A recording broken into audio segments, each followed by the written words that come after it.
So good morning, good afternoon, everybody. Welcome to Asia and the regional MSP for South, Southeast Asia and East Asia. I'm Nitya Ghodke, for those of you who don't know me, a member of the guiding group of GASL, representing the NGO cluster. I'm a veterinarian based in India with an NGO called Antra and a member of the Life Network. It is my privilege to be a facilitator today, and along with my colleague, Ilse Kohler-Olofsson, we will take you through 2 exciting days, at least we hope so, of discussions.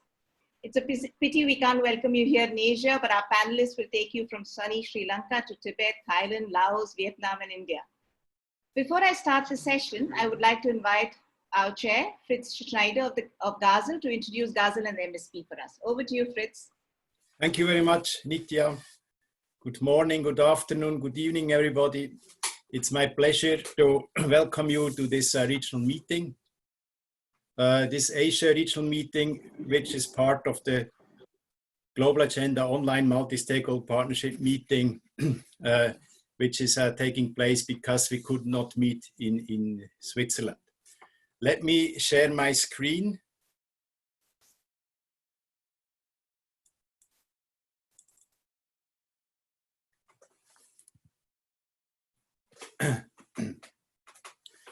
Somehow.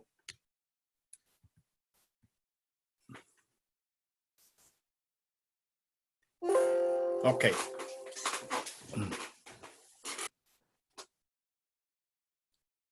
So I take the liberty to introduce you to the Global Agenda because some of you may not be that familiar with our organization. When we look at the objectives, as a multi-stakeholder partnership, the Global Agenda facilitates dialogue.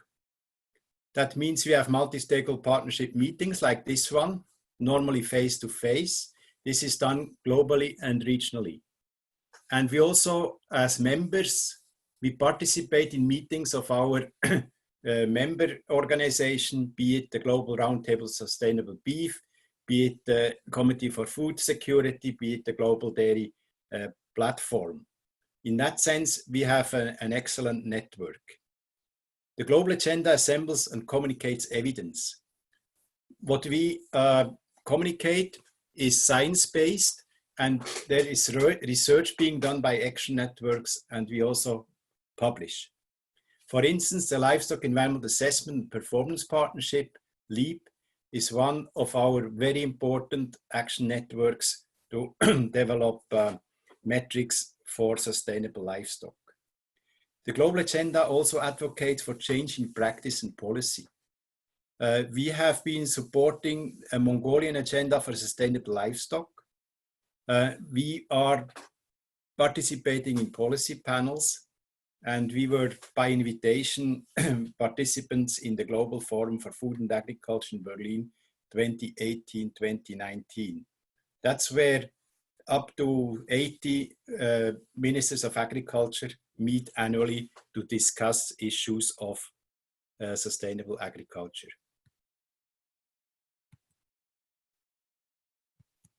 Somehow, where does GASL come from? The Committee of Agriculture of FAO asked FAO to start a global agenda for sustainable livestock in 2010. Ever since, we had 9 global MSP meetings: Brazil, Thailand, Kenya, Canada, Panama, Ethiopia, Mongolia, and the USA. And this year was planned in Switzerland, and we could not do it because of the pandemic. In 2016, the Committee of Agriculture endorsed the GASL's approach and governance structure, which was very important for us. And we implemented from 16 to 18 and from 19 to 21 action plans, which were approved by the guiding group. And very recently, we developed a series of change, also virtually. That was quite a challenge for the new action plan from 2022 to 2024.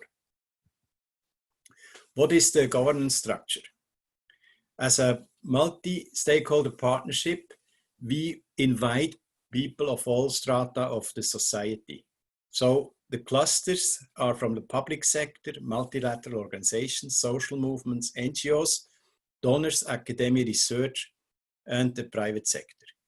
Each of these clusters sends 5 people in the guiding group, and I have the honor to preside this guiding group.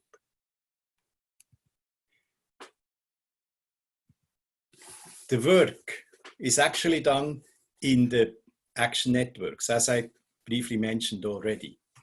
The action networks are thematic, technical expert groups. They create evidence, they make tools and guidelines available, and they enhance practice change. These action networks are networks of scientists, and also most of these action networks are funding themselves. They are looking for their own funds. The global agenda as such can only very marginally support them financially. But that's actually where the work is being done. When we look at the membership, we have now more than 110 members of all the clusters mentioned. They are not quite equally distributed, but nevertheless, we are happy that we have such a wide variety of members. And a small commercial, normally after the multi-stakeholder partnership meetings in various countries, our membership grew. This can also be happening now. So if participants would like to become a member, you are welcome to contact Eduardo or me. I will show you the email addresses at the end. There is no membership fee, and we work according to a consensus document. You have to sign a consensus document which actually justifies our work towards sustainable livestock systems. The Global Agenda accepts the SDGs of the UN Agenda 2030 as its important reference framework. That has been working extremely well for the Global Agenda. Basically, all SDGs are relevant to livestock keeping. However, the Global Agenda has identified 9 SDGs with particular importance for the sector. To make it workable, the Global Agenda decided to work on 4 sustainability domains. That's also true for this multi-stakeholder partnership meetings, which are food and nutrition security, animal health and animal welfare, livelihoods and economic growth, and climate change and natural resource use. These are the 4 domains we are focusing on in the present action plan of the Global Agenda. Of course, SDG 17 is very important for us. Strengthen the means of implementation that revitalize the global partnership for sustainable development. As mentioned already, a successful sustainable development requires partnerships between governments and private sector, research and civil society. That's how we started the Global Agenda.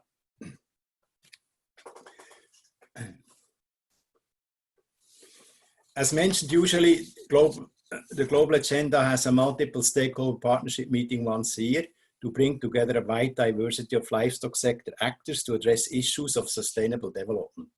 Of course, this year's meeting, which was initially scheduled for June in Switzerland, could not take place and has been postponed for 1 year.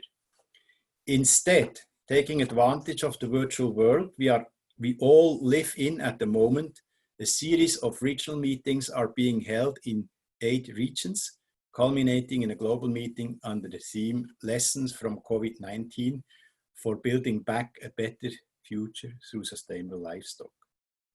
Your regional meeting is an important part of a longer-term process to promote and advocate for sustainable livestock. This meeting will feed into the global meeting in 2 weeks' time. Results and recommendations from this will inform the 2021 GASL meeting to be held sometimes in June. And then these results will be used to promote sustainable livestock within the World Food System Summit taking place in October 2021. I sincerely thank the organizing committee for your highly appreciated work and commitment.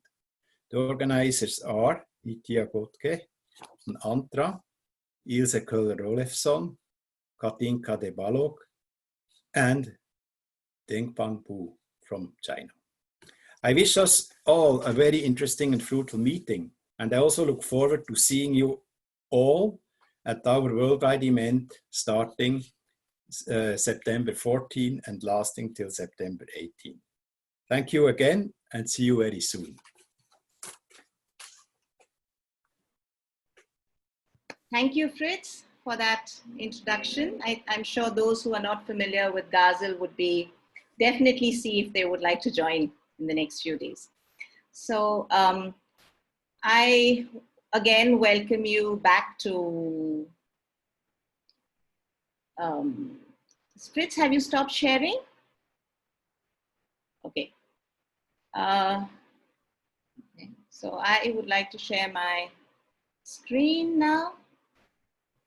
And what we have here is this. Yeah.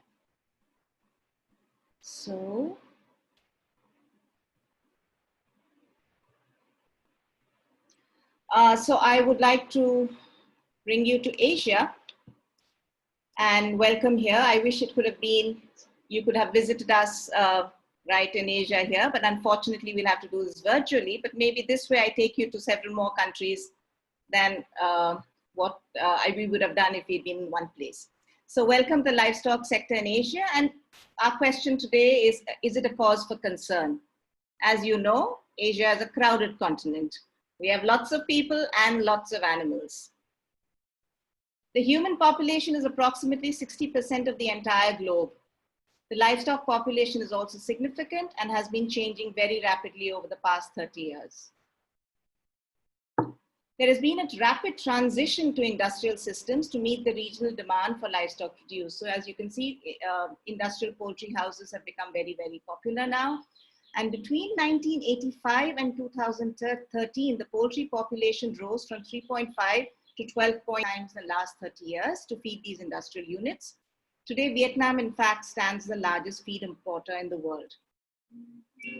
Meat consumption in Southeast Asia, South Asia and East Asia combined increased from 36 to over 125 million tons, and milk consumption from 60 to almost 220 million tons in the last 30 years. This is to meet the rapid growth in population. And while a lot of the meat produced in several countries is for local consumption, there is regional trade as well. And some countries even import meat, milk, eggs, and feed from outside India. Even China even imports from Brazil, as Rogerio would tell us. What has this resulted in? So what we found is there's been a squeezing of smallholder livestock farms in the country. Asia was predominantly a small farmer peasant society and the pastoralists. Growing emissions and environmental changes because of the pollution of land, soil, and water. We have poor health and welfare standards because health and welfare haven't grown in tandem with the growth in livestock populations. And there's an increased use of antimicrobials, poor animal welfare, and emerging zoonotic disease. In fact, Asia has been the hotspot for epidemics and pandemics. We've had the avian flu in 2003, swine flu in 2007, COVID-19, we're living through it. In fact, the city I live in is the highest number of COVID cases in India, and India itself is number 2 in the world.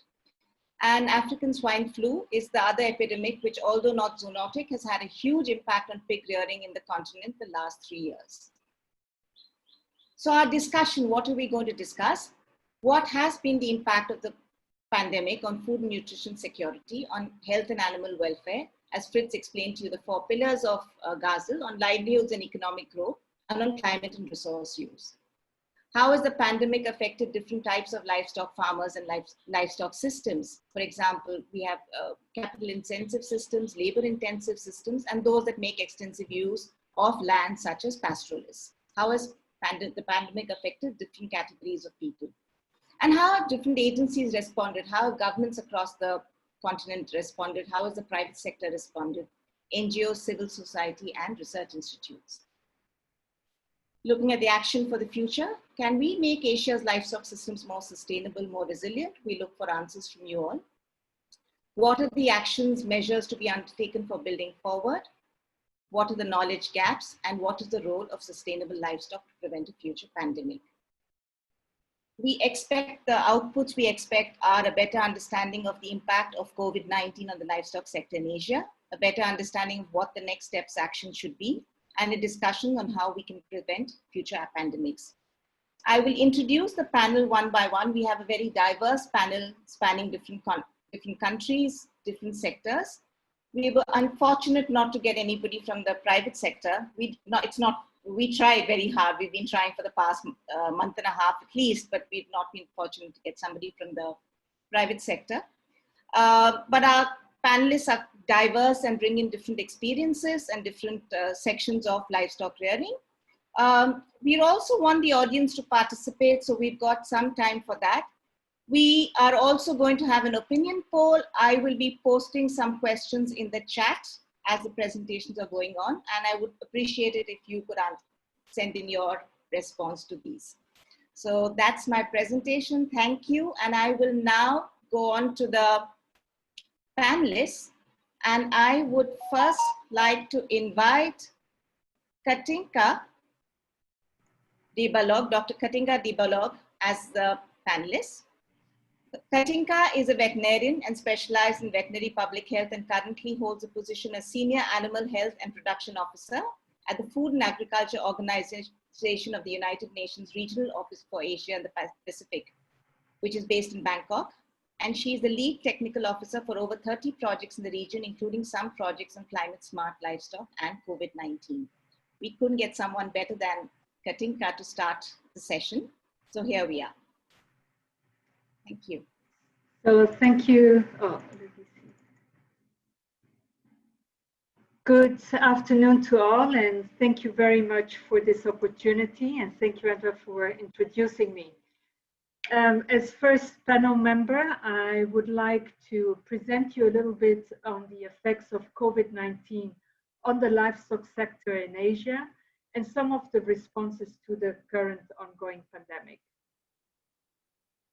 So if we look what governments and policymakers and the international community has done so far, we see that very much the focus of this initial response has been to protect human health and to try to reduce the human-to-human transmission.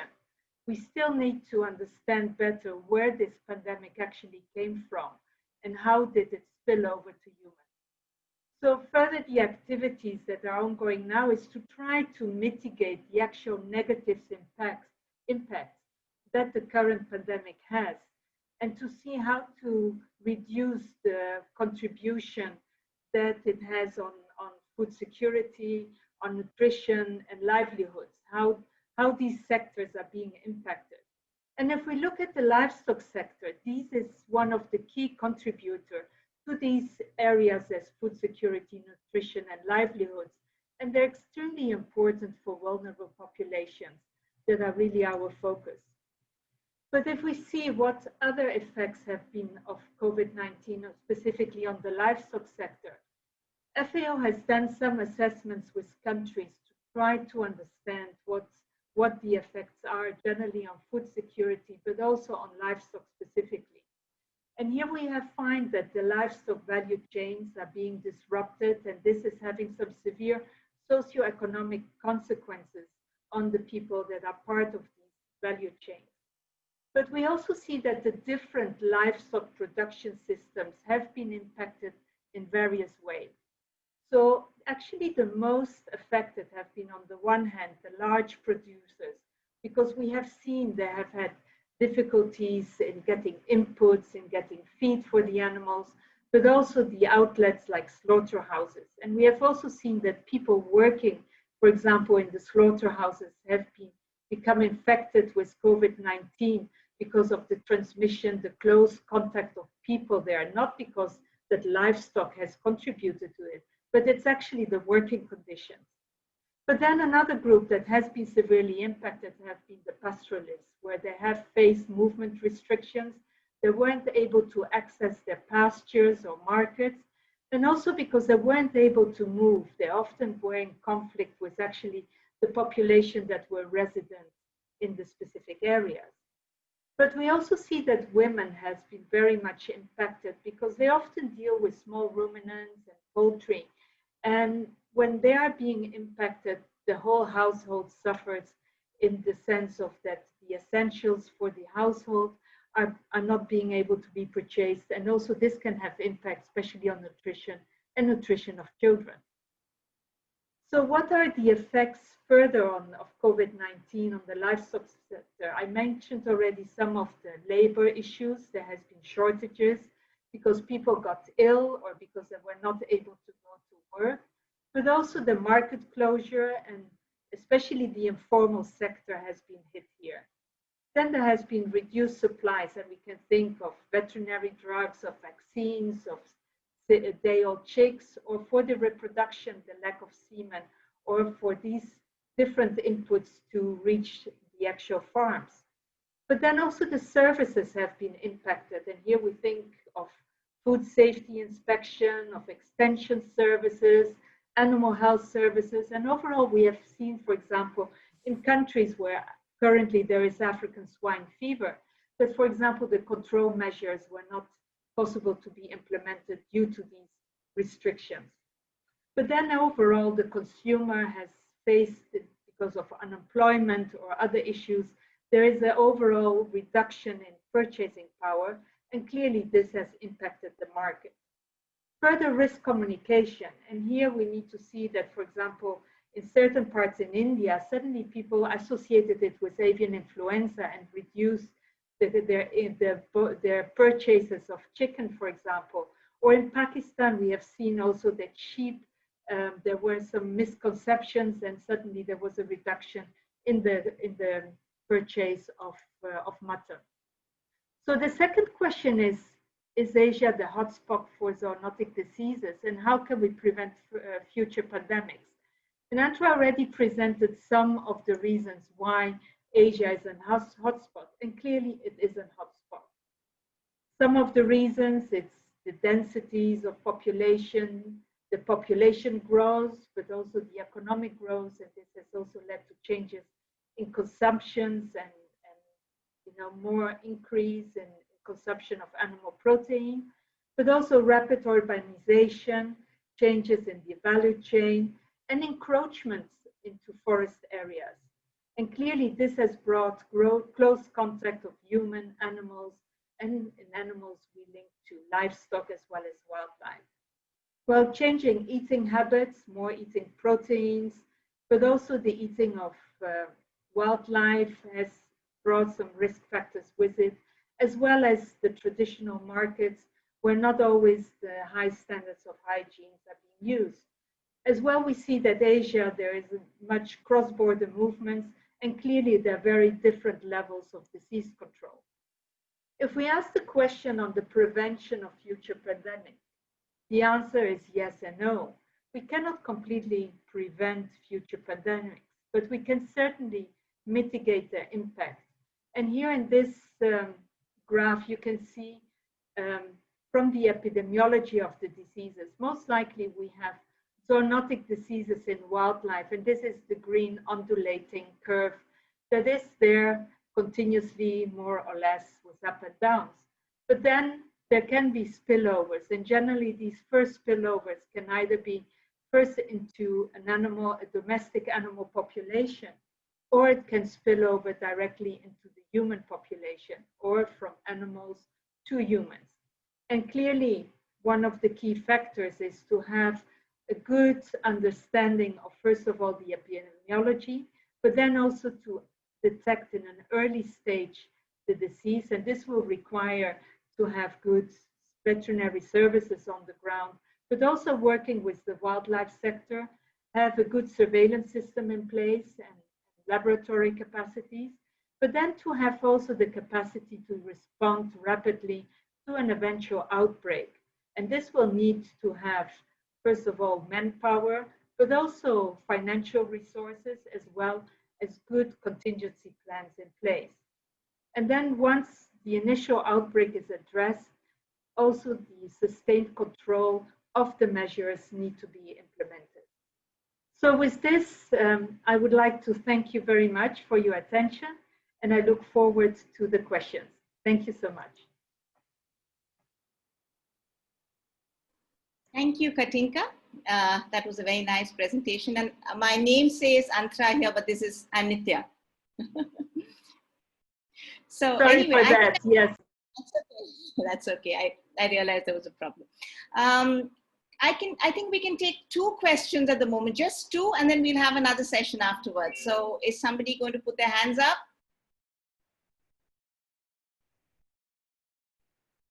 Do I see a hand up?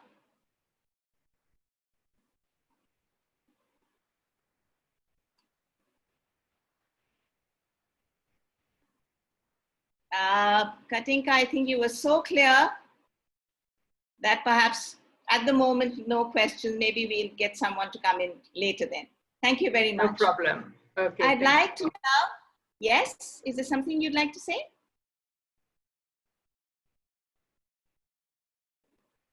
Yeah. So I come to the next speaker. I'd like to call Dr. Sunil Gamake. Have I got that pronunciation correct? From Sri Lanka to be our next speaker. He is retired Deputy Director of Veterinary Research Sri Lanka, and he was a former National Coordinator for Animal Genetic Resources and is a livestock specialist. Dr. Gamake, can we have your presentation, please?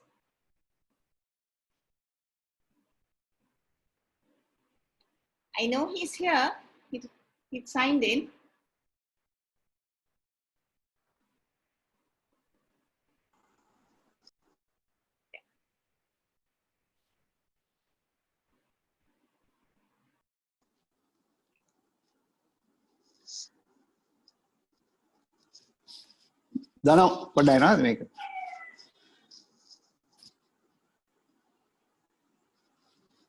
Switch to active speaker. Where is that?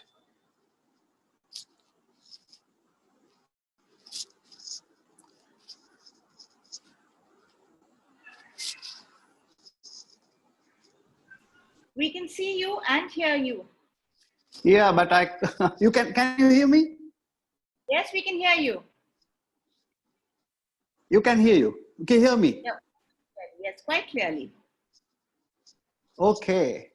I think the first speaker gave almost all the things necessary to start with. But I would like to give some information about Sri Lanka very briefly, and what is happening here. The monogastric system, as mentioned earlier, is mostly now large operations, and they have taken over the almost 90% of the production of meat and egg. And they have a solid value chain functioning for them. So we didn't have down. The ruminant sector, the smallholders are most involved in this sector, and it's the cattle and most 90% of our meat come from this system. So, but there, the market, fortunately, the government is also participating with the private sector in collecting or in the market sector in Sri Lanka. And so it's functioning well during this period. And ruminant system is basically based on the free grazing system. We have not moved from there, and we are still in that same old system. So during the COVID-19 period, the government closed down almost all the cities for 3 to 4 months and allowed the rural agriculture people to continue working and collecting the produce from them. So that's all I have to say. I mean, it's something we thought that we will have a problem, but we never had a problem in Sri Lanka during that time, except in the monogastric system where we were moving feed from one place to another place. Other than that, everything went on smoothly, luckily. And so it's in that is the position here in Sri Lanka. I'm sorry I didn't prepare a presentation for that, but that's how it is. Thank you. That's wonderful to hear, actually, that some country is, the livestock sector has done well. Maybe the lessons to be learned from Sri Lanka. Does anybody have a question? Anybody, a question for Dr. Sunil?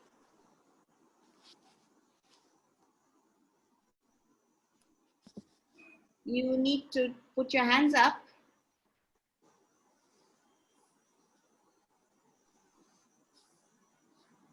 Can I? Yeah, sure, please. Yeah. Yeah. I am from Bangladesh. I am Dr. Nathuram Sarkar, Director General, Bangladesh Livestock Research Institute. What about the situation of milk marketing system? How much it's affected in your country? We had curfew on, started curfew on the 21st. From 21st, we have been collecting milk. We had no problem with that. We had a very good network, government as well as private sector. So if we stopped at that time, it would have been a big problem. So it's going on. Nothing Through a to government, complain about. through a government channel or in the private channel? Both government and private sector. Government collects almost about 50% of the milk. Rest is collected by the private sector. And then we have the informal value addition sector in villages where they produce paneer and various cottage cheese and various things. So those things are also happening. So we never had a problem in collecting milk. And thank you very much. It was available. How much milk is produced through formal market in your country? Well, how much milk is go for the formal market? It's about 60-65% of the milk goes to the formal market. Rest to the informal sector. Either they consume or they prepare value-added products. Okay, thank you very much. Okay. Anybody else would like to ask a question?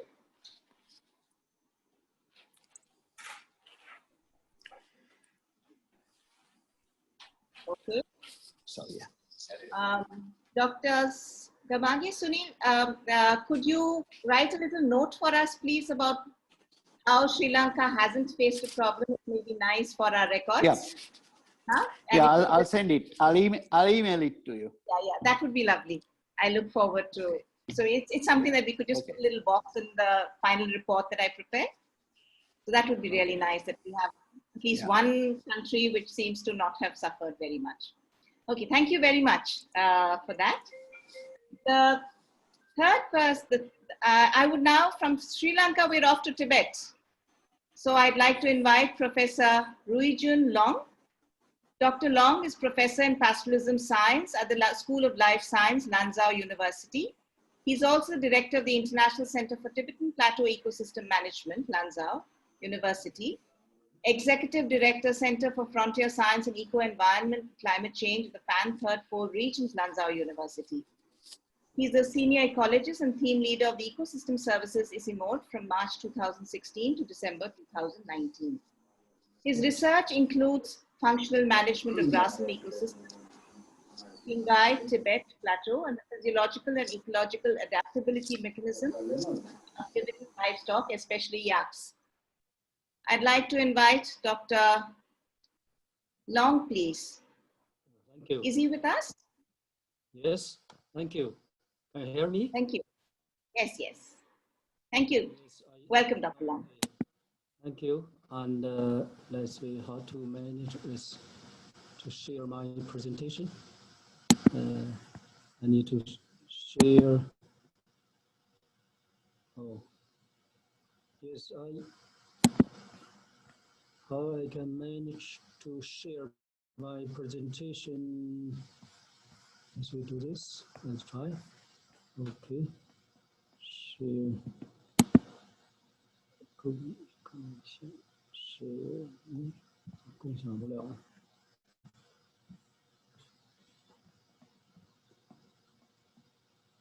共享。Share.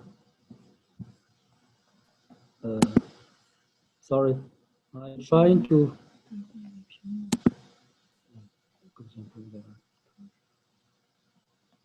Would you like me to do it? Otherwise? Yeah, maybe. Yeah, okay. I could. Okay, yeah. Yeah, I can. Yeah, I yes, have please. your. Okay, okay. I just give me a second. Great. And to share on the screen. Yeah. Maybe if you can just stop sharing at your end. Okay. Your friend. Share. Okay, here. Okay. I have it. Yeah. Okay. Can you see it? Yeah. Okay. That's okay. Okay. That's great. Thank you. And thank you very much, and for inviting me to join this great meeting and regarding how to the license from the COVID-19 for the better future through sustainable livestock. Yes, I used to working at the Tibetan Plateau, the highland, for 30 years during the past time. So I would like to talk about these potential impacts of these events on the livestock of the yak herders, particularly in the Tibetan Plateau. And okay, the first, yeah. I would like to give some information what's the role of the yak in the Tibetan Plateau ecosystems. So, in this world, we have about 15 million of the yak population, and that distribute in the 10 countries, including 11 mountain ranges, and also this livestock who supports more than 40 ethnic groups of the livelihood in the Asian highland. And from the China to Mongolian to the Central Asia and the South Asian, and also this, yes, that's Asian highlands. And however, in China alone, who has about 95% of the world total yak population. So in particular in the Tibetan, and because the harsh and very harsh environment, so the yak is a multi-purpose of animals for provide some necessary for the herdsmen. For example, the food and shelter, fuel and transport, and the social status even. For example, it is milk and meat provide some essential nutrients for the health. For example,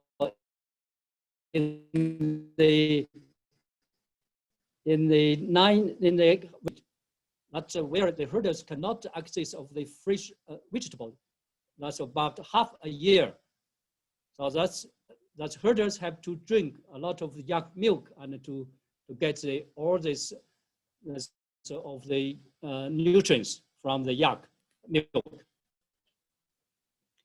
Also, the yak is not only a key species to maintaining rangeland ecosystem, the functional in the Tibetan culture. So the yak is a culture that's very important in the Tibetan society. And during the early time, the human population expanded. They also heavily rely on the yak demonstration in the plateau. So without yak capacity to live in the plateau, the human civilization in this remote Banchen Lama, with the terms of the Banchen Lama, who said that if not yak, would be no Tibetans. That's a general of the information about yak. So next, and yes, we see the next. Yes, and how is it? This events on the impact on the livelihood of the yak herders. You know, oh, sorry. That's in China, particularly in China, that's COVID-19 already be successfully controlled. Oh, okay. Sorry. Already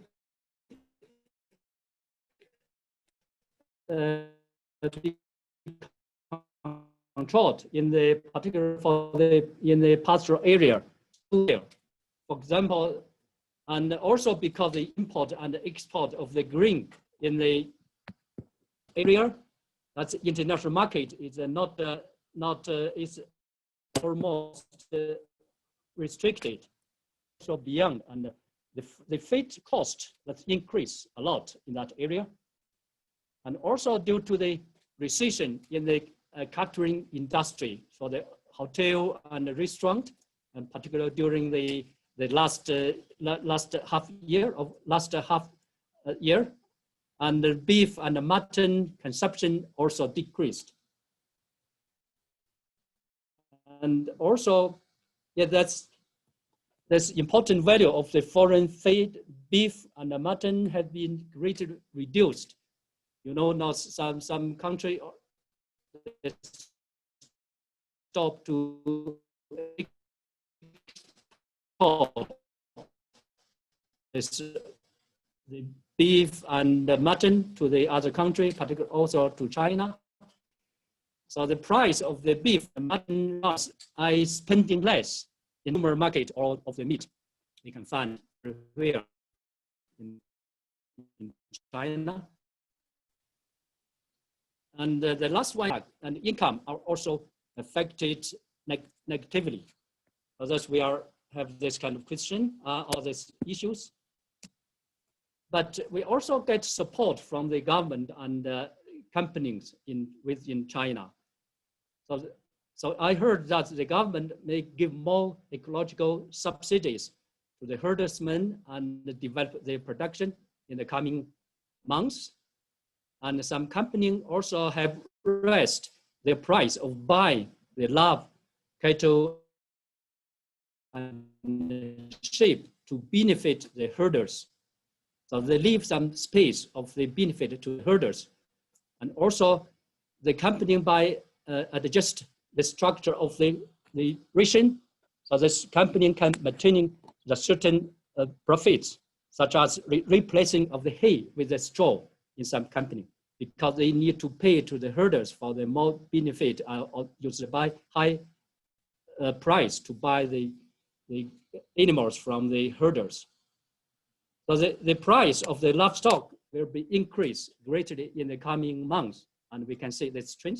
Maybe bring more some benefits to the herders in the future, and particularly in the next few months. And finally, we think this international cooperation and the marketing are much needed, like the previous and like before. So that's we are okay. That's for my and the presentation. I'm also looking for some questions. Thank you. Thank you very much. Yes.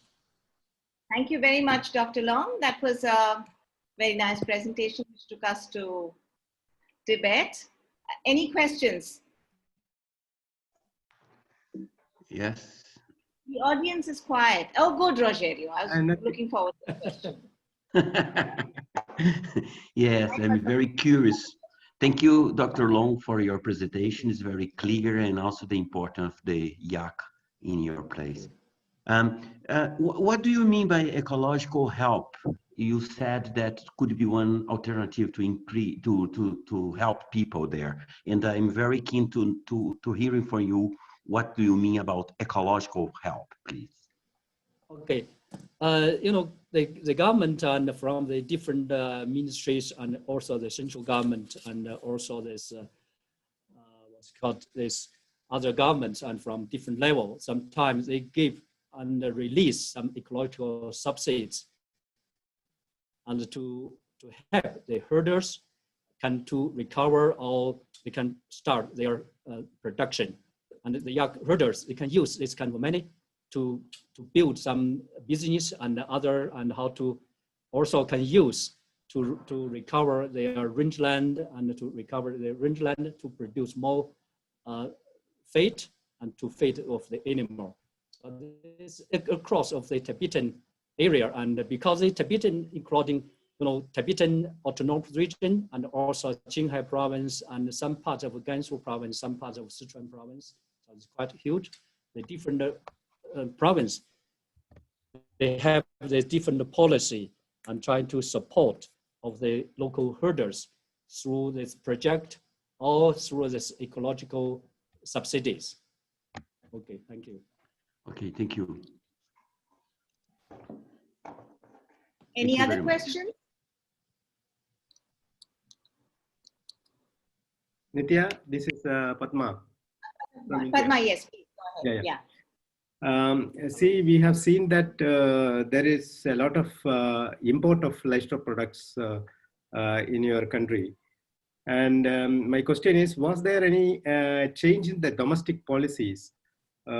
Because some of the, mainly the smallholders in some of the Asian countries reported that this was a blessing in disguise, because government started encouraging farmers to produce domestically, to produce more milk and meat domestically, and they started allocating more resources.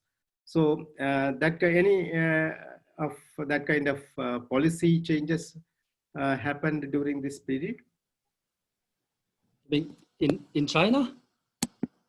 No, in your country? Yeah, yes, and on the province we are in China, we import a lot of the milk powder or the meat from the Australia and the US and other maybe.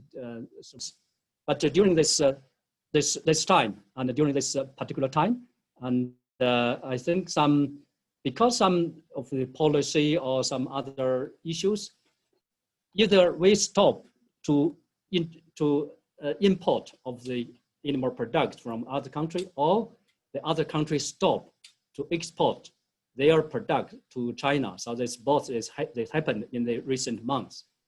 So they have some influence to the smaller herders in the Tibetan plateau and also beyond of the China. So the government are trying to encourage of the smaller herders to produce and more milk and more meat or go to the consumer market and to meet of the consumption.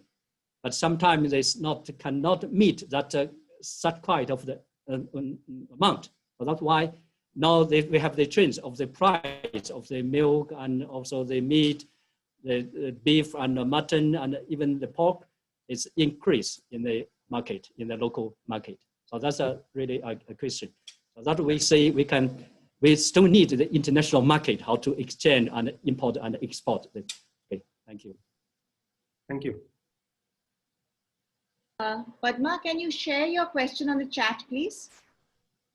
Yeah, sure. Just share the question you ask on the chat, huh? Yeah. That'd be nice. Thank you.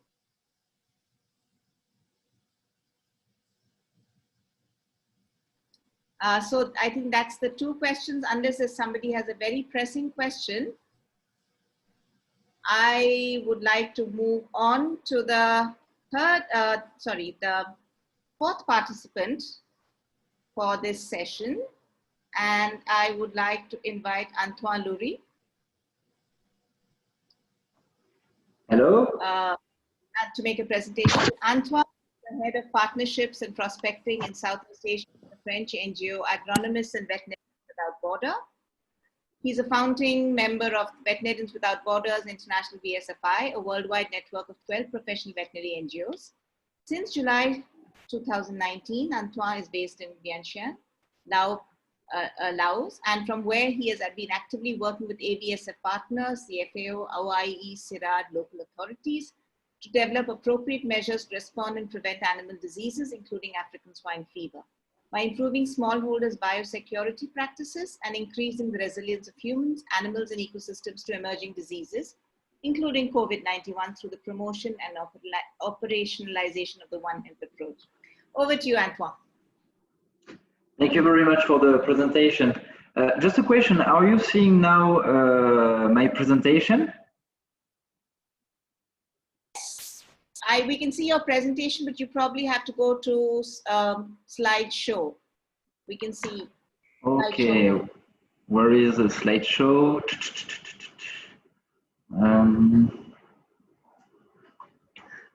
Do you do it on Zoom or directly on the PowerPoint?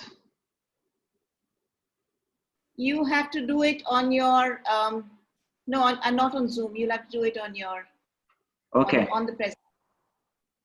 Okay, I'm doing it now. Okay, is this working? Yes, thank you. Okay, thank you very much. So I will not present all the slides to be quite efficient, the most I can, and we can come back anyway for the questions to some specific points I will not mention. So the objective of this, first of all, thank you for your contribution and thank you for inviting us to participate to this regional workshop. The objective of this presentation is really to present some field observations on the COVID-19 impact and our own recommendation on what what action could be undertaken. So first of all, because I'm not sure that everyone here is familiar with AVSF. So a very quick presentation. So we are a professional French NGO, which is resulting from the merger of two NGOs in 2004. One NGO, which was an NGO of agronomists created in the 70s in Latin America, and one NGO of veterinarians created in Africa in the beginning of the 80s. And the objective of this merger was really to pool those two expertises to make veterinarians and agronomists to work together at the farm level, because we work with smallholders, farmers, rural families, and in general, of course, they have both animals and crops, and it is very important for also agroecological aspects to have an integrated approach through livestock agriculture integration, the recycling of animal waste, One Health and antimicrobial resistance, and etc. So that was the main idea, and when we make projects, we used to pool those two expertises to work. Yeah. So we are part, also of some regional networks or international networks. We are a founding member of VSF International, which is a network of 12 veterinary NGOs with which we cooperate on the field, and we also cooperate on joint advocacy or technical works. We are acting as project operator, AVSF, but also as technical assistants to state bodies or local partners. And originally we were created in Latin America and Africa, but we started operating in Asia in the early 90s in Cambodia.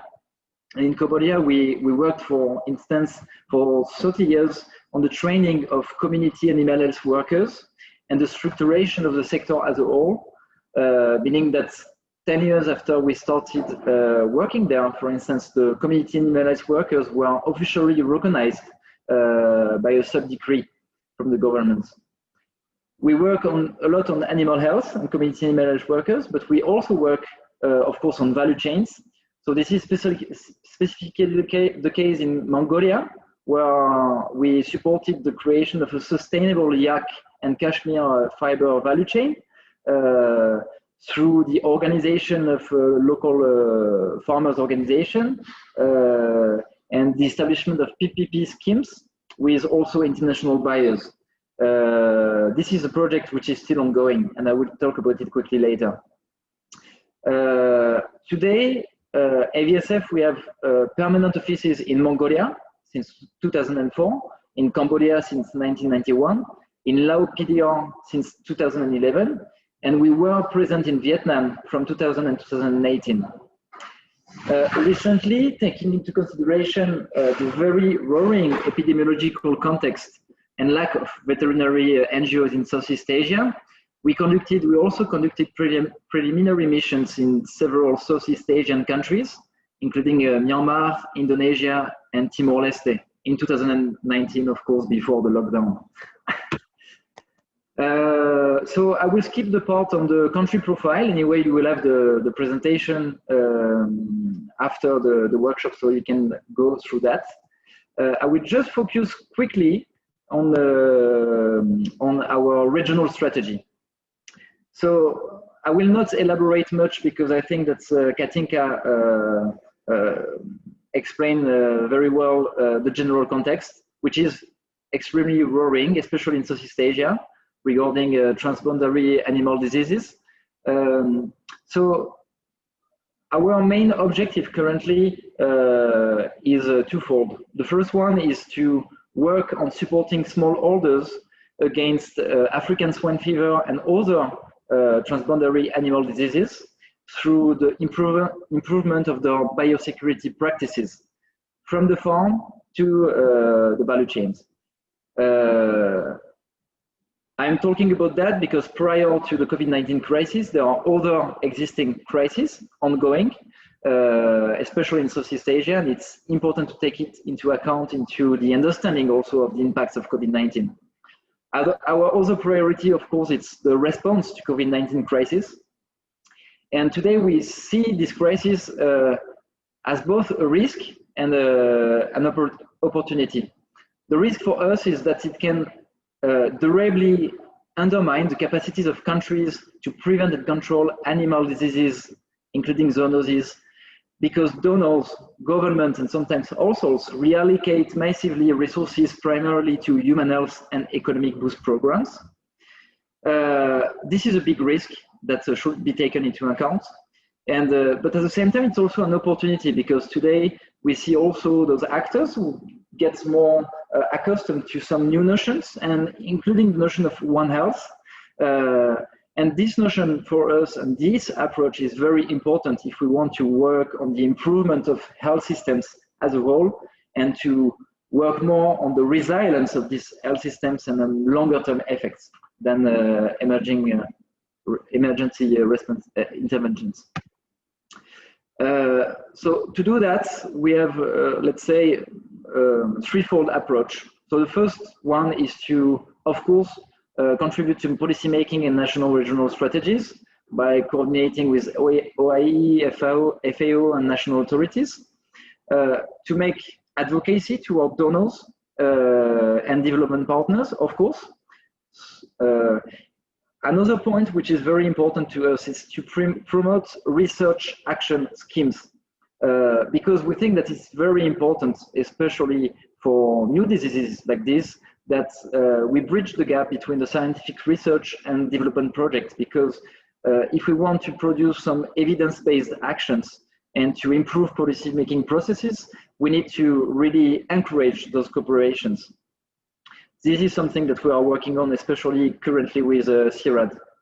And the last point is really to explore the possibility to develop One Health consortia with other specialized professional NGOs or actors, meaning that now still there are too many actions, including for emergencies, that are being built separately, while we need to cooperate, for instance, an NGO like us with other NGOs specialized on biodiversity conservation, human health, WASH. It is possible and it makes sense. So this is something we explore and we will hopefully very soon implement.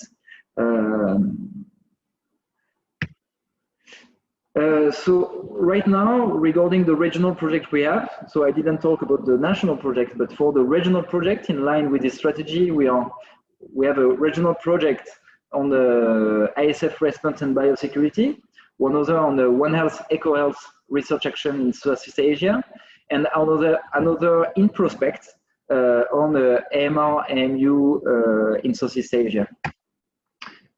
So regarding the impacts we observed on the field, so I will not go through the case study because I think that I will I will go over the 7 allotted minutes, so we can go back on that. I made a presentation about the main conclusions that we observed in LAOPDR, because we collected data, we started to analyze it. So I will jump directly to the last part, and we can come back to that later.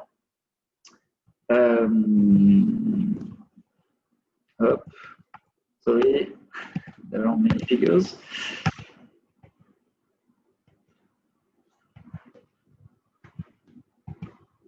Okay, so regarding the final recommendation, one thing that what we observed, so from our experience in LAOPDR, Cambodia and Mongolia, is that actually it's the impacts of COVID-19 are extremely different depending on the countries. It depends on many factors, the access to quality local veterinary services, to the dependency to inputs, the dependency to local or international markets, etc. So it really varies a lot.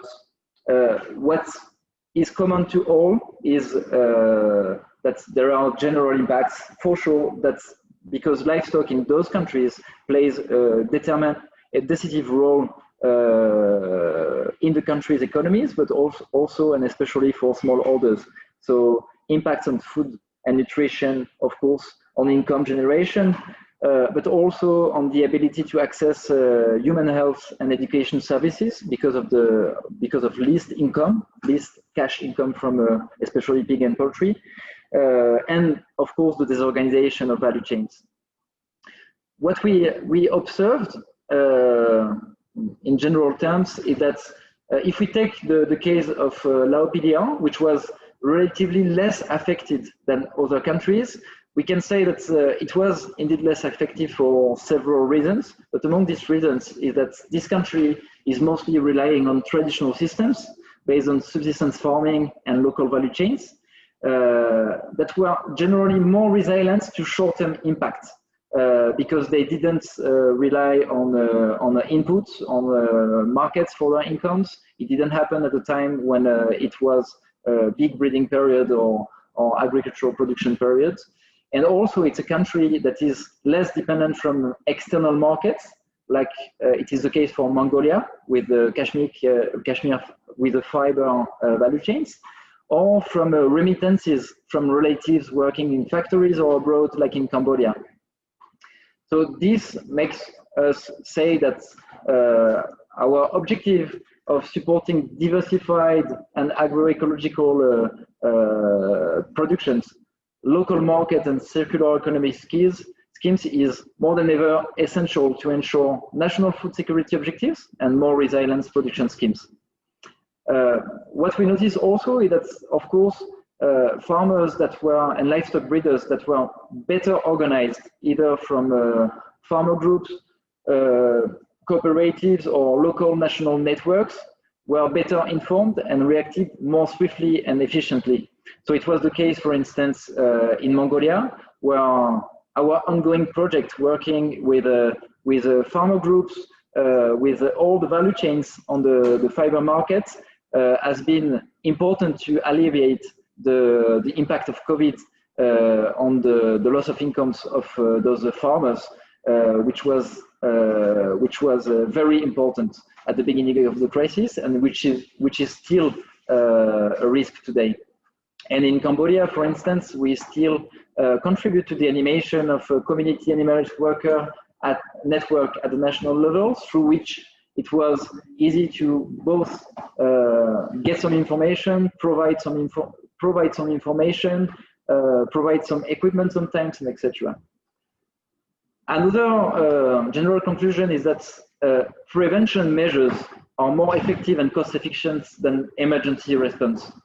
So this is for us is important because, as you already mentioned, many funding is directed to emergency response on the human health or economic boost.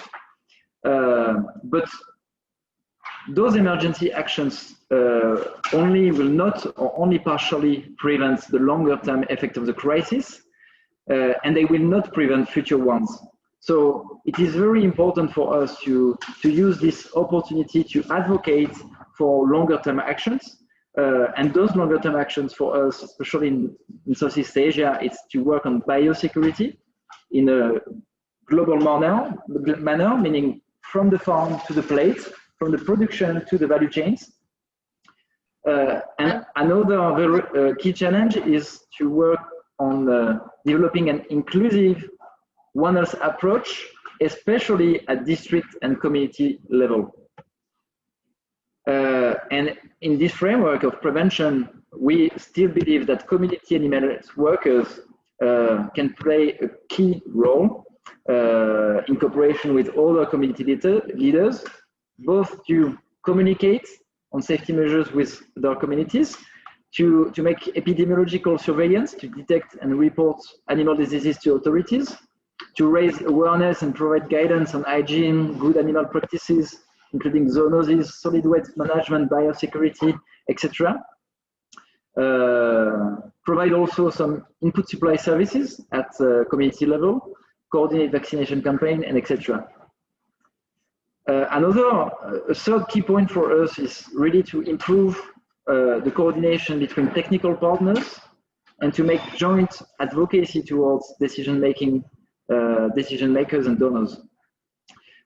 First of all, as it was mentioned before, livestock and animal health, unfortunately, are not really taken into account in the current programs, and as it is the case for One Health. And it is very important because the contexts are very different to conduct a proper need assessment analysis at country level, at regional level, but also at local level, to be able to provide appropriate response. The gender also aspect is very important because in livestock, women are generally more impacted and should have an appropriate support. Regarding the project design and funding also, we want to raise the fact that this reorientation and concentration of donor funding to emergency interventions, if it is not properly designed and allocated, it could also have negative impacts. First of all, by surpassing local absorption capacities, but also, and it is very important, by neglecting other decisive sectors, including livestock and animal health, transboundary animal diseases, and etc. And of course, the multi-sector coordination, it's very important all along the process to share between the different stakeholders, governments, international organizations, but also NGOs and the scientific community and the private sector. Yeah, so that would be all. Thank you.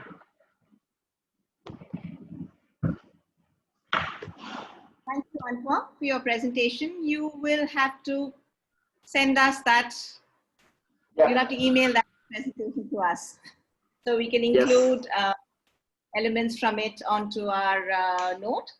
What is very interesting from your presentation is the fact that traditional systems are more resilient, and where farmers groups got together, I mean, they could face the problems of the pandemic and the lockdowns much more effectively. So this is, we moved from Sri Lanka and China, where I think we had a larger government kind of coming in and helping, compared to other countries like Cambodia, Mongolia, and Laos, where we see that traditional farming systems, local government group, local farmers groups have been very much more active and much more important in helping people get over the crisis. That's, I think, really very interesting. And maybe in a little note, you can write to us a little more about the biosecurity measures. That would be nice, because I didn't have your presentation before. It may be nice for a. Yeah. Any questions?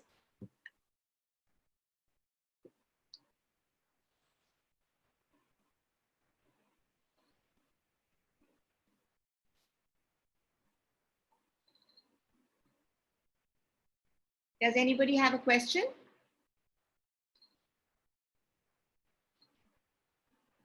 Not for the moment. But I think I would have a poll question asking if traditional systems are more resilient. So I don't. Yeah. No, it's for the audience. Oh, okay. Are traditional systems more resilient? Nitya, they're asking in the chat, resilient to what? Effects of pandemics and lockdowns.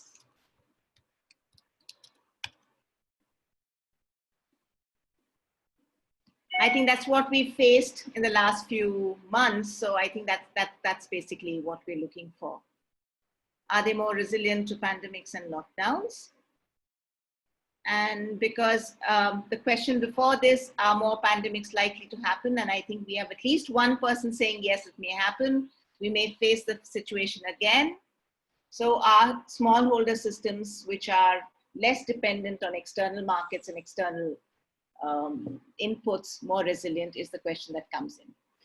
So I think, yeah, we have people coming in, and I think we can, it's definitely something that we need to work on, and perhaps discuss maybe even after this, the final speaker, we can come back and have a little more discussion on this. So at the moment, I would like to invite the final speaker for the day, which is Natasha Maru. Some of you know Natasha from the Pastoral Hub, but she's presently a PhD candidate and a consultant on pastoralist issues. She's studying the experience of being mobile with pastoralists in Western India through a PhD at the Institute of Development Studies, UK. She's with the Pastoralist Project, which some of you may know of. She has most recently been consulting with the Pastoralist Knowledge Hub of the FAO and is interested in issues related to mobility, resource rights, the commons, agrarian change, etc. She's especially keen to bring pastoral voices to national and international policy processes. Over to you, Natasha. Welcome to the program. Thanks so much, Nitya. Are you able to hear me? You're very clear. Yeah, I can hear you. Thank you. Yeah, and I can see your. Thank you. Okay, that's great. So yeah, okay. So as Nitya was saying, that now what I'm very keen on doing is bringing pastoral voices from the ground into policy processes. So you'll find that also in my presentation, where I try to speak a lot about pastoral experiences. But before that, I think many of you must be familiar with India's livestock sector. But for those who are not, India has a particularly huge livestock sector. For example, it hosts one of the largest herds or livestock flocks in the world. It is also the second largest employer or occupation of people in India after crop agriculture. And generally, the livestock sector in India contributes about 8 to 9% of India's GDP, over 25% of agricultural GDP. All of these figures are from before the coronavirus-related recession. So obviously, I expect that these figures may have gone down quite significantly now, but this is what, the significance of the livestock sector is in India. When we speak about pastoralists and mostly smallholder livestock keepers, they number around 35 million pastoralists with over 50 million animals. And they contribute about 50% of the milk production from India. And this is significant because India produces 22% of the world's milk. And so a fifth of the world's milk comes from India, and half of that milk comes from open-grazed pastoral systems. It also contributes to 75% of the meat. And India is also a large meat producer, the largest, or was at some point, the largest exporter of cattle, beef, and beef in the world, also of small ruminant meat. And so this is also a significant figure. In India, pastoral systems are rather diverse, and you can find a whole wide range of pastoralist systems, right from, say, alpine transhumance in the Himalayas, from like highland yak keeping that Rohit has already spoken about a bit, from silvo pastoralism in dense forest systems to dryland and arid sort of pastoral systems in western and southern India, and to sort of unique pastoral systems such as pig pastoralists in Odisha or duck pastoralists in Tamil Nadu. So there is a wide range of pastoral systems. When the coronavirus related lockdown was announced on March 24th, 2020, most pastoralists were embarking on their crucial spring-summer migration. There were many concerns among civil society and amongst public in general about what does such a lockdown mean for nomadic populations such as India's pastoralists. Pastoralists in general operate in shock-prone environments, in uncertain environments, and are very well sort of suited and adapted to these sort of environments through, flexibly making decisions day to day on the move. They can be thought of as reliability managers, as they're able to absorb the variability in their social and natural environment and deploy a range of strategies, of which mobility, communal management of resources, household labor, asset marketing, wide social networks, these are all sort of part of these strategies. They're also multi-resource and multifunctional sort of livelihoods. And therefore, for example, within the same sort of pastoral flock or herd, you might have, it might be partly subsistence-based, partly linked to local value chains, and partly also linked to international or commercial value chains. And so within the same sort of system, you might have many different features deployed at many different times, which allows for, stability within the system in general. So it is these characteristics that have helped them, in good stead during these sort of coronavirus-like situations and lockdowns. But now, especially in India, as the impact of coronavirus is prolonged and we see a spike in cases, we are seeing a very deep recession. One can see the sort of ruptures in this resilience and a sort of decreasing space for maneuver for pastoralists as they become even more marginalized and invisibilized in the current sort of times. So as I said, I like having grounded approaches. So I'd like to speak a bit about the Rabari Pastoralists that I'm working with directly. The Rabari Pastoralists had already embarked on their sort of summer migration when the lockdown was announced. But whenever I asked them, how they're doing, they said, "Amne kashu nartu nathi." It means that, there's nothing bothering us. We have no obstacles. And so they were able to go about their sort of day-to-day migration, in which period they graze in farmlands through oral negotiations with farmers themselves. But what they did report was the fact that farmers asked for labor support from pastoralists during this period, as like normal farm labor had to return back to their home states. And basically the Rabari pastoralists were able to manage their mobility and migration just as before and as normal. And in fact, they do report the shortest migration they've ever done, migration cycle they've ever done. But this is because more to do with rainfall dynamics rather than, let's say, the coronavirus associated lockdown.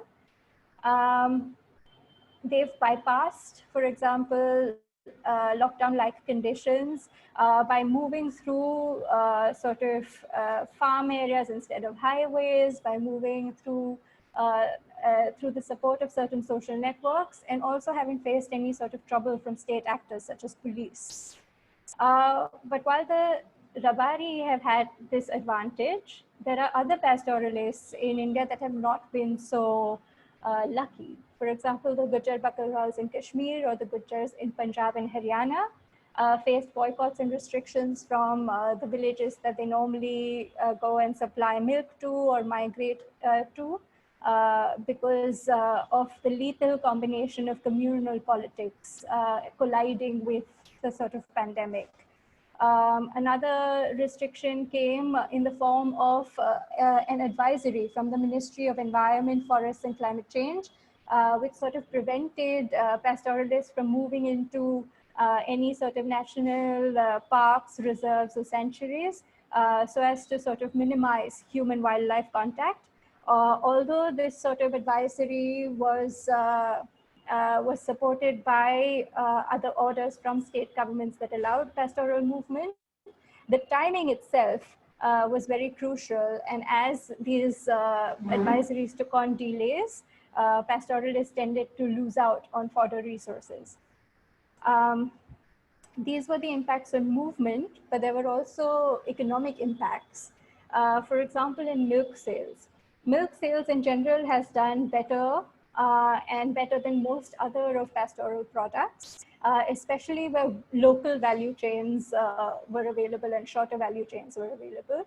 But where, for example, there are reports from Himachal Pradesh, where a liter of milk would sell for rupees 50, now it is being sold for 10 to 15 rupees a liter. Where they would sell 50 to 60 liters of milk a day, they now sell only about 10 to 15 liters.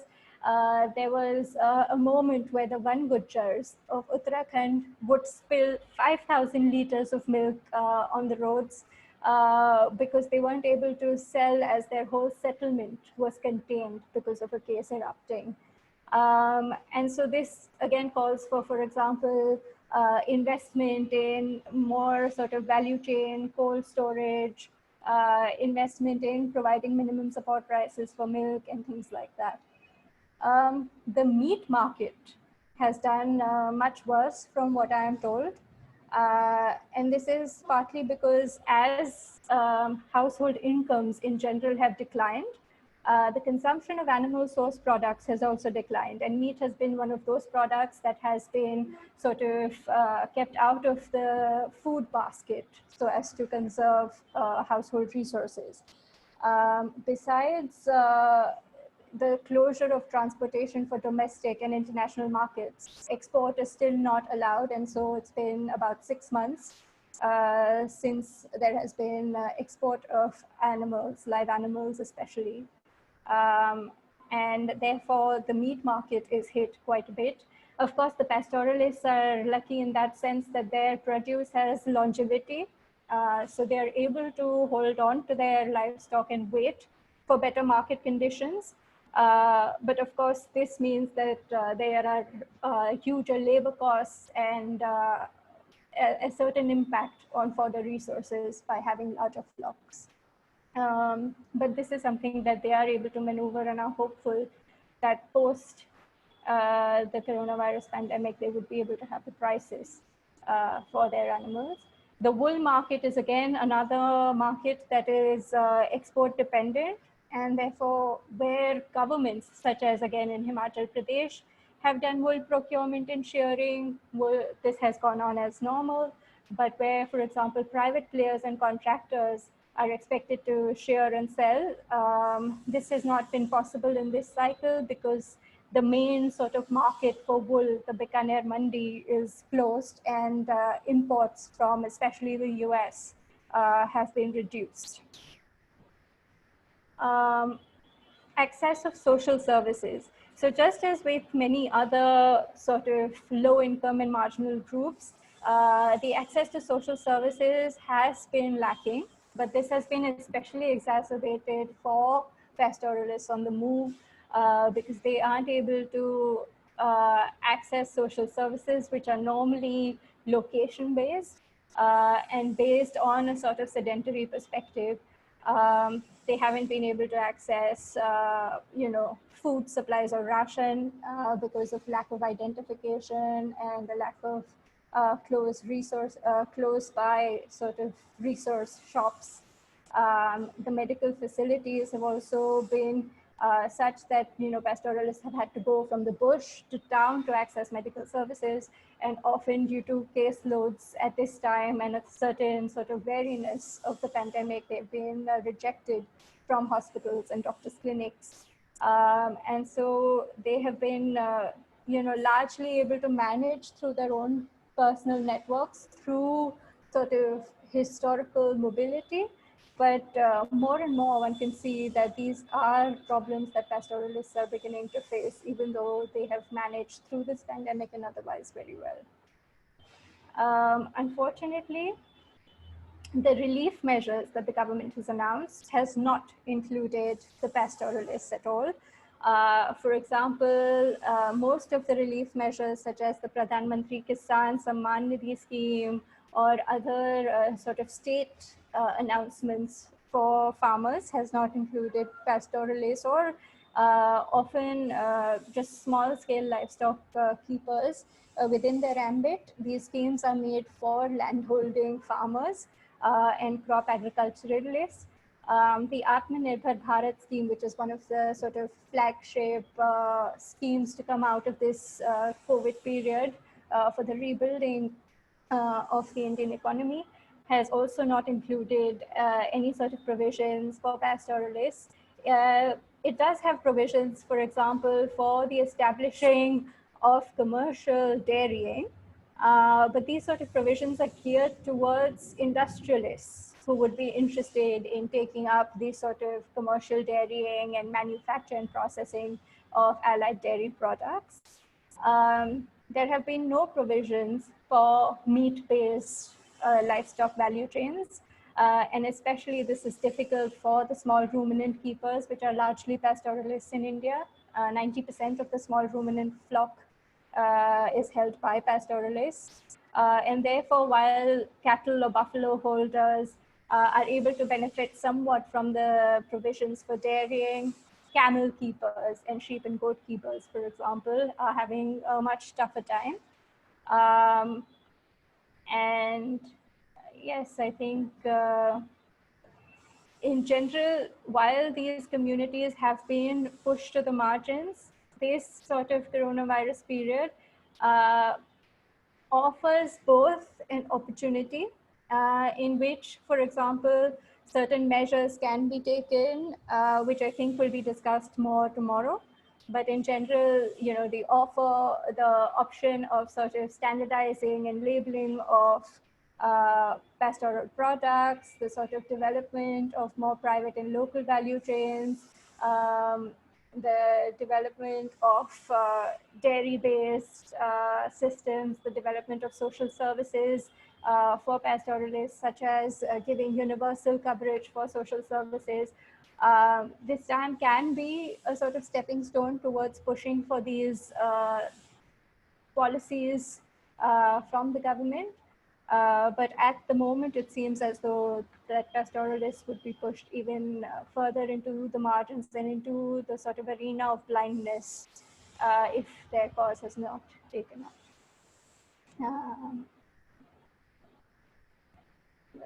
These are some of the references I've used in preparing this presentation. Thank you. Thanks a lot, Natasha, for your presentation. Yes, as someone who works with pastoralists, I think your last point about the Atmanirbhar, the scheme of the government, not including pastoralists is, I think, quite, and Rogerio also seconds that, of not being there is quite known, because a lot of these schemes, the government are put into bank accounts of people. And if you don't have a bank account, then there's no way that you're going to be able to benefit from the largest of the government in that sense. And lots of pastoralists forget bank accounts. I mean, the identities are still getting recognized at the moment. So, so that's where we are. So we've come to the last presentation is now over, and we're open for a small question answer session again, if you would like, for the audience. I'm opening the session once more. Nitya, yeah, Padma. Padma. Yeah. Sure. Natasha, how the pastoralists are coping or responding to the COVID shock now? And did you notice any best practices which others can also follow? So the thing with the pastoralists is that while the lockdown was announced on March 24th, The pastoralists, although in some places with delays, in some places with restrictions and violence, they have managed still to go about their migration cycles. In most pastoral areas, or in many pastoral areas, the lockdown opened quite early on as well, because you know, the areas themselves were not COVID hotspots at the time. And so, for example, again, for the pastoralists themselves, they felt, for example, life go back to normal much quicker than, say, somebody like me who lives in Bombay, for example, feels. But in terms of their marketing is where they're having the most difficulty, whether it is for the sale of wool or for meat or milk. As I said, the milk value chain is doing better, but the meat value chain especially, and allied products such as fibers and hides is having a tougher time, because it is also more linked, I think, to mediators and also to larger sort of international markets in some cases. And so, for example, these are the sort of segments in which we need larger policy advocacy and government intervention to open up and allow for the benefits, the continual stream of benefits to reach pastoralists. At the moment, pastoralists seem quite hopeful and positive, but because at the moment we do not see where and when this pandemic associated restrictions would be lifted. And we do not see how the market would respond given the deep recession we are in at the moment. So it's difficult to say how things go. Thank you. Just to add to that, Padma, amongst the Dhangars in India, although there were restrictions, the livestock markets were closed. Some of them found alternate approaches. I mean, they found they could got in touch with the trader directly. There were also interesting new things of distributing within the village community, traders bypassing the markets and coming to them. So while the government's neglect is well known, and I think India has fared pretty badly as far as the animal husbandry departments have worked during the lockdown, what has emerged is that some local initiatives have happened. There have been some, I mean, there was some of the Dhangars we work with very closely, in fact, said they managed to get and got a fairly good price also. But it was the more enterprising one, the one who took some initiative, they went around and managed to do it. It isn't a cut and paste policy for everyone, I think, but there have been some who have managed to do okay. And there were some people who started selling online. You know, there were some small initiatives in other places. Any other questions? Not just to Natasha, but maybe for all the other panelists? First, I'd like to talk to Dr. Natasha. This is very interesting because we are adjacent to the Bangladesh, and some of the portion is related to the Natasha's presentation. Bangladesh is very few people are in the nomadic system like pastoralists.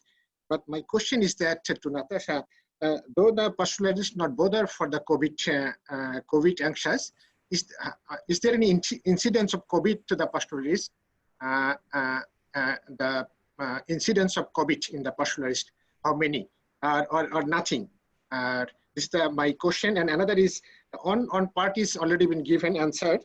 How meat is marketing?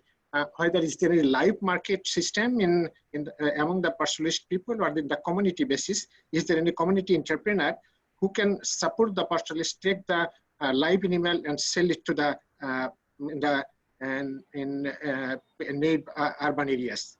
What is the mechanism of marketing procedure among the pastoralists?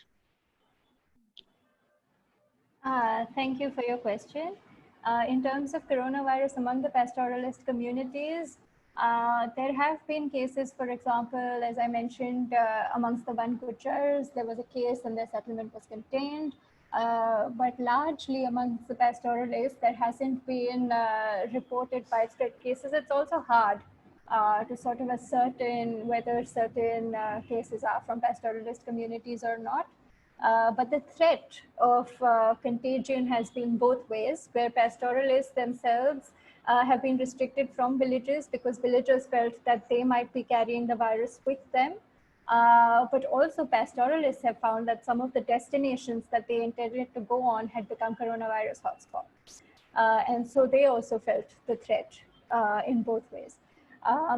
As for the second question, I'm not so, well, for example, there are local animal markets at which, animals, most of the pastoralist systems for meat is through live animal sales. So pastoralists themselves do not process the animals, they sell live animals.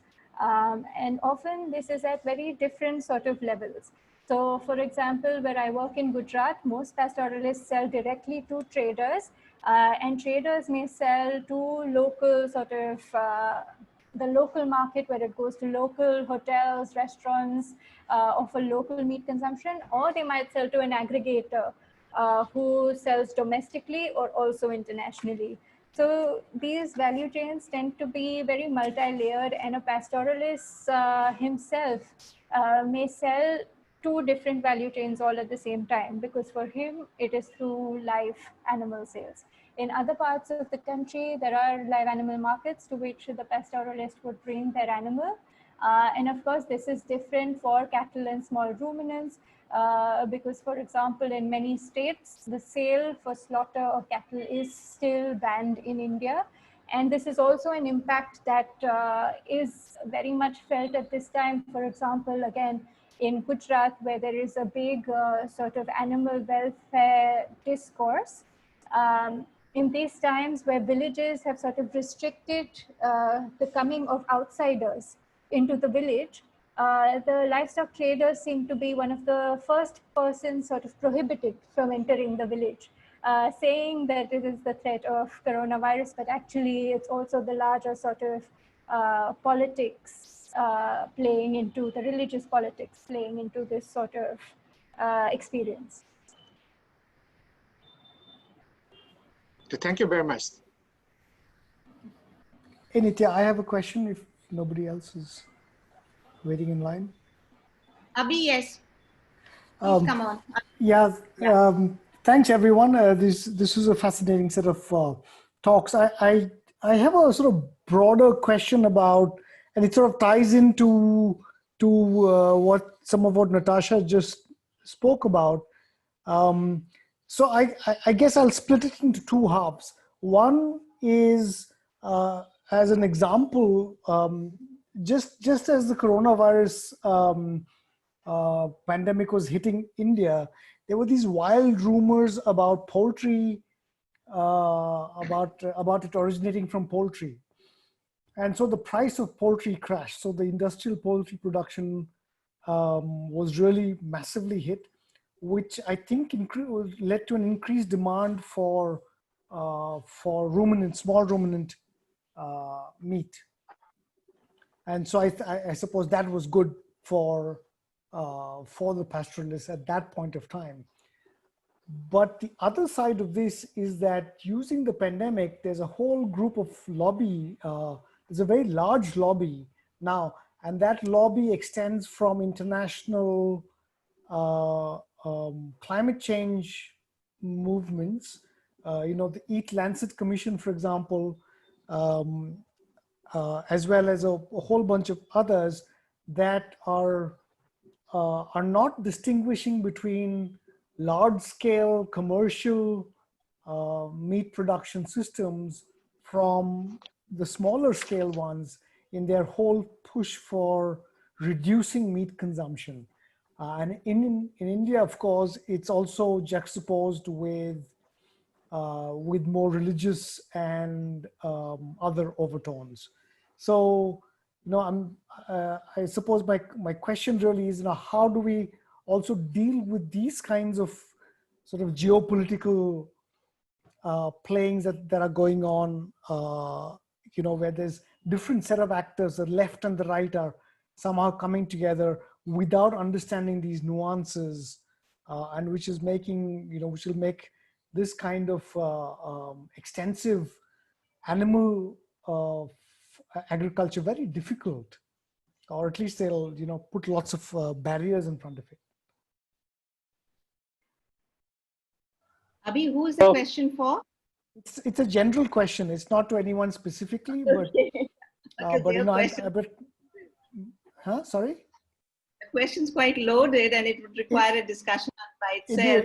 It is about the down to earth article as well. Some of the issues that we're looking at with for those of you not so familiar with Indian politics, there is also a large move towards vegetarianism, which is also, as Abhi has said, layered with the religious overtones, which has its impact then on livestock, especially smallholders, whether it is the camel rearers or small ruminant holders or traders for male cattle, beef and things like that, which is completely not understandable by people from other religions and cultures. It's quite a crazy situation here in India. And it's creating it's as if one half of the country. Sorry, Nitya, just to interrupt, sorry. It's not just India, it's the move for vegetarianism and veganism is being promoted at multiple international fora. So this is where also I think it becomes a bit problematic because, now we have a pandemic narrative and a climate change narrative being used to promote veganism and vegetarianism, not recognizing the multiple layers within it. And then as I said, and then as you mentioned, of course, in India, there's a whole other, multiple layers to it. So yeah. Yeah, sorry. So it was basically, the vegan movement is there, but that has come somewhat in response to the industrial livestock systems in other parts of the world. But here in India, it's the backlash is also on small herders and farmers and very, very poor communities. So that's I think where we have a problem. Natasha seems to think that Ilza might want to respond somewhere to this, but it's more a discussion actually. But I like to speak something from Bangladesh, if you allow me. 2-3 minutes. Yeah, my name is Muhammad Ehsanul Bari. I was managing director of Grameen Fisheries and Livestock Foundation more than 35 years. Now I am retired and now I am working in the practical field. When the pandemic started, COVID-19, that time, Mr. Eduardo informed me or informed us to ask the condition in this period. Just after 1 month, in April, I sent a report. If you allow me 2-3 minutes, then I could say that what was the position of Bangladeshi poor farmers. Okay. Yeah, the Bangladesh in livestock sector are facing being very big problem. It is the report of the April. If you allow me tomorrow to speak, then I can give you the another scenario. Now we are in lockdown period. The price of milk, eggs, poultry, birds. Can you hear me, please? Hello.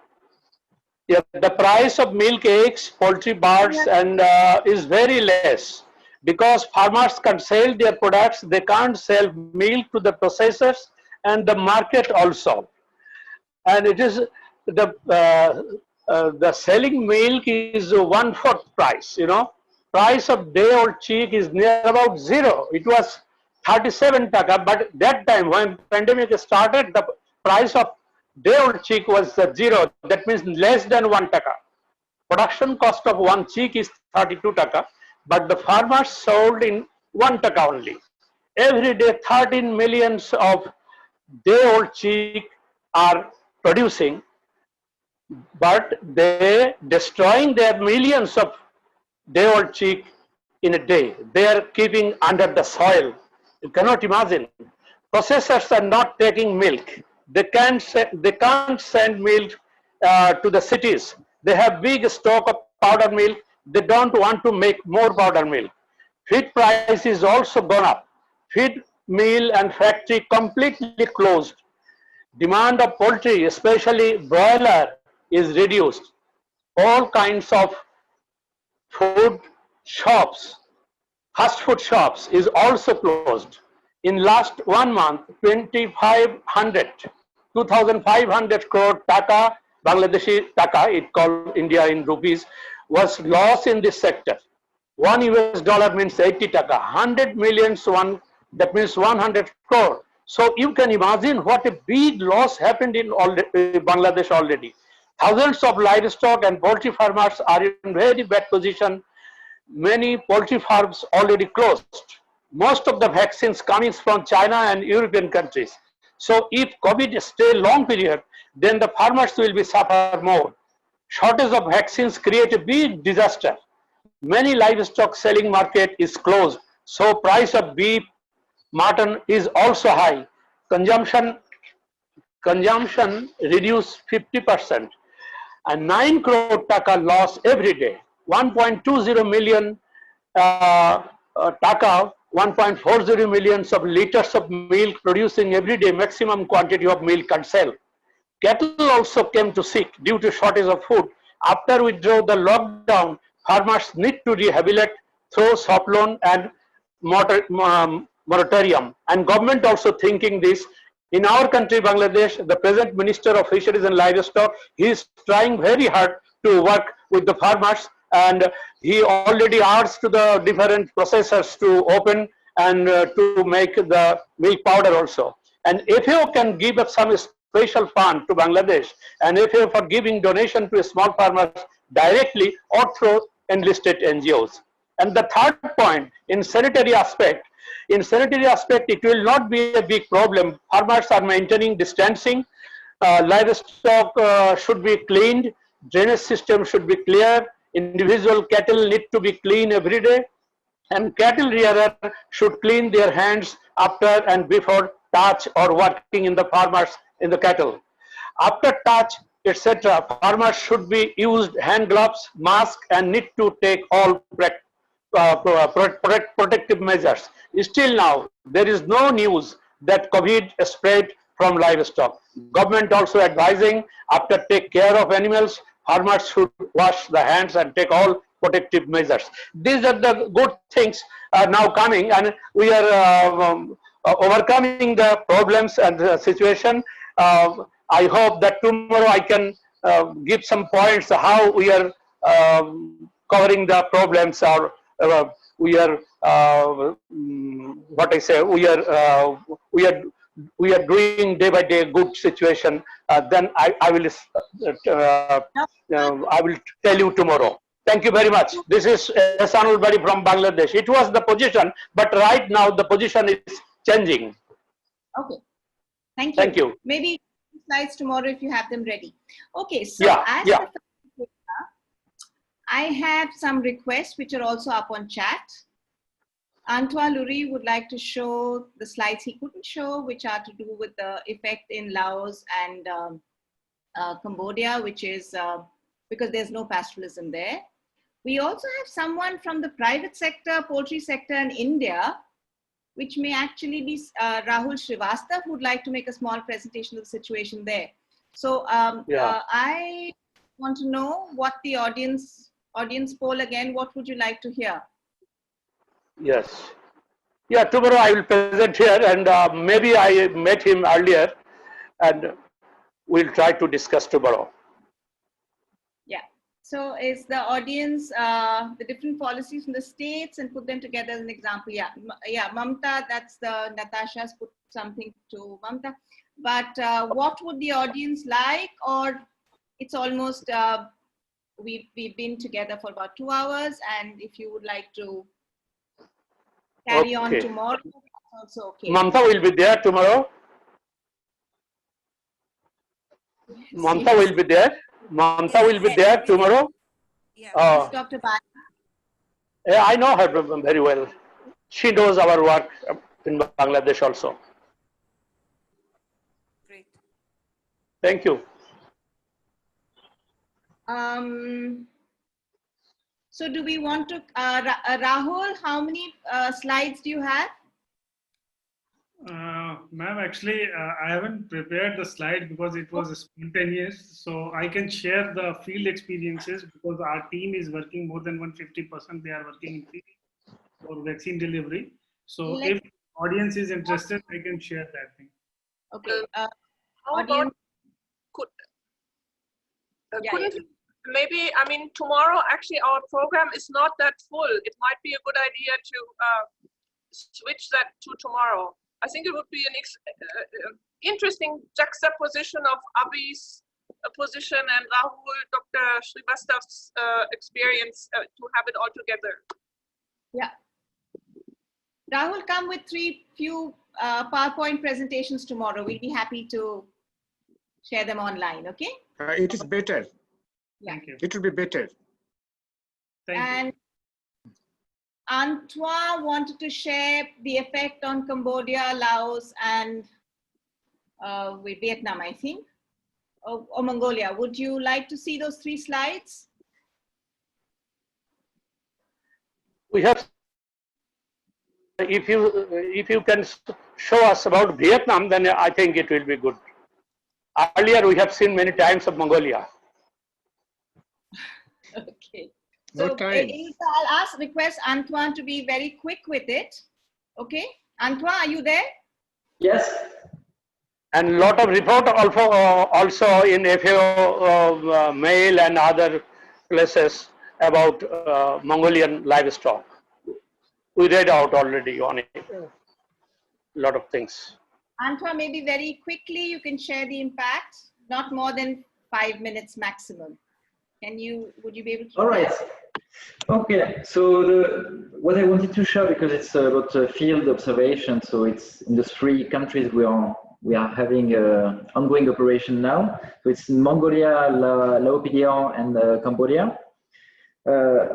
So in Mongolia, because some people seem to be familiar with the context, I will be very quick. In fact, the production, the livestock production hasn't been really impacted. What was severely impacted was the value chains.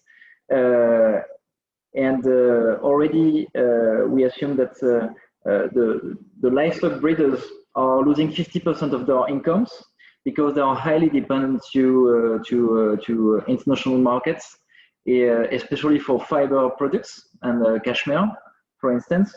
And so this is very important, and this problem is coming on top of another problem. Today, Mongolia is experiencing a severe drought, one of the worst in the decade, apparently. And this is posing a lot of problems in terms of also transshumance, etc. So the idea in Cambodia is really to work with the farmer organization so that they can get organized to better negotiate the prices. So the good thing is that in Cambodia, AVSF work with both the farmer organization, but also the buyers.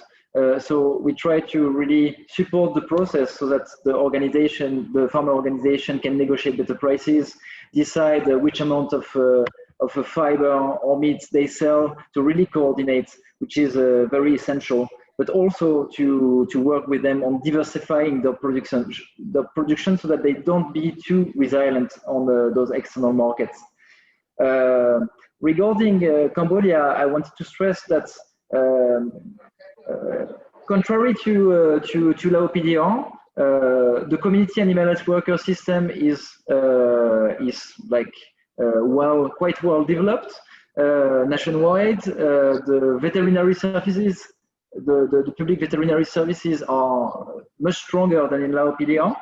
But still, so one of the main impacts during the COVID was the lack of access to those animal health services due to travel restrictions. And we already see that there is new animal disease outbreaks, especially for cattle and poultry, so hemorrhagic septicemia, FMD, fall cholera, for instance. And this is coming on top also of another severe crisis, which is African swine fever. African swine fever has severely impacted Cambodia since 2019. Many farmers totally abandoned or lost their pigs, so losing a lot of incomes. So this crisis is coming on top of that. Plus, Cambodia is really many rural households are depending on the remittances from relatives working in factories in Cambodia or sometimes abroad, and the COVID-19 crisis had a severe impact on that sector, and therefore also on the incomes of those rural households. And the last thing is, in those kind of crises, like farmers, when they don't have a pig, especially, they concentrate on trying to sell chicken. And now in Cambodia, we have a problem on the chicken value chain, because there is the offer exceeds the demand, and the prices are very low, both because too many farmers are trying to sell, but also because other farmers or other households have less capacities to buy. So it is also very worrying in this regard in Cambodia. And for related to Laopedia, it is a bit the exception in Southeast Asia, or at least in those two countries, because as I mentioned, it was relatively less impacted than the other countries. So you will see more detailed figures from the data collection we conducted in August and June. What I want to mention specifically is that in fact, many households mentioned that they didn't have direct impact, but still there is many farmers that were impacted. And those farmers, of course, need to be supported because they are among the most vulnerable farmers. But what is important is that, as I was mentioning in the chat, some farmers can be more resilient because they are less linked to market outlets, or they have more traditional practices, but they are still vulnerable. And on the longer term, we are fearing that they will be heavily and sustainably impacted by the after effects of the COVID-19 crisis and the economic crisis that is already there or coming. So there is clearly a need to act on both ways. There is some emergency response that should be done to the most vulnerable households. And for that, I mean, we use LEGS methodology that is also getting inspired by the Sept International Network. But we also need, that's why we need to work on the resilience, as I was mentioning before. An interesting fact, for instance, is that today we saw in our project area that the main way of offsetting the impacts for rural households was borrowing from relatives, reducing their weekly expenses, meaning potential impact on food security and nutrition. But for the time being, the destocking of assets and especially of animals is quite low. But once again, in the following months, it could definitely increase. And this is, in those kind of crises, it's a major problem that needs to be taken into account. And the last interesting fact I wanted to mention is that during this crisis in Laopedia, for instance, in every village, there was posters, communication materials about COVID-19 precautionary measures. I mean, you go to any village in Laopedia, they know the precautionary measures. And we made some data collection on that, and they are aware about what to do and etc. While for African swine fever, the crisis is happening since more than a year. And in Laopedia, in most of the villages, people know nothing about it. Although they are directly impacted, or they could be like impacted in a short time. So this is showing that when we want, we have the capacity to do it. And if we have this capacity and if we are doing it, it's better. And I'm coming to the One Health approach. It's better to try to have a more inclusive approach. Like while delivering those precautionary measures, indications, we can also provide additional information, additional posters. So it's important to pool the resources and to use those streams when they are existing, and to think also about it in the future. It was possible, so how can we make it possible again? Thank you. Thank you. Thank you. That was interesting that there were posters for COVID-19, but not for African swine flu. So that's also quite interesting, the point that you've made. So I hope we can take up from there. Should we call it a day, everybody? I think we've been here for 2 hours. If there are no more pressing questions, we meet again tomorrow. Same Yes. time. Thank Same you. Time, at 11 a.m. Rome time, 14:30 India. What is it in Laos and what's it in Thailand? Perhaps. And 3 of Bangladesh. 3 p.m. Thank you. 6 in Laos and 3 Thailand. p.m. in Bangladesh. So same time as today, no changes. And I think Yes. we have links to register and get in. I've really enjoyed today. I think that discussions have been, for us it was post-lunch, but we had a very interesting, stimulating discussion. And I thank all the panelists for making the presentations, your points, your valuable contributions. It was really nice. And I hope you will all join us again tomorrow for another exciting discussion. I can't serve you coffee and cookies. I'm really sorry. Okay. Thank you very much. Thank you. But I look forward to you all again tomorrow. Bye-bye. Thank you very much. Thanks. Bye. Thank you very much. Have a nice evening. Many thanks, everybody. Many thanks, Nitya and the team. Thank you very much. Oh, Eduardo is here. Thank you, Eduardo. Thank you, Mohammed. Thank you very much Thank for you. your input. Thank you very Thank much. you, Eduardo. Thank you. Thank you, Nietzsche. Yes. Thank you, the others, Thank you. UV, etc. Thank you very much. Yeah. Thank you, Rogerio. Thank you, many. you. Thanks See for you your later. support. Ah, my friend. Thank you all. Thank you all. Thank you. Namaste. Bye. Namaste. Bye-bye. Thank you. Thank you. Bye. Hello, Natasha. Glad to see you, Natasha. Great presentation. Thank you. Thank you. Bye-bye, Nietzsche. Bye-bye. See you.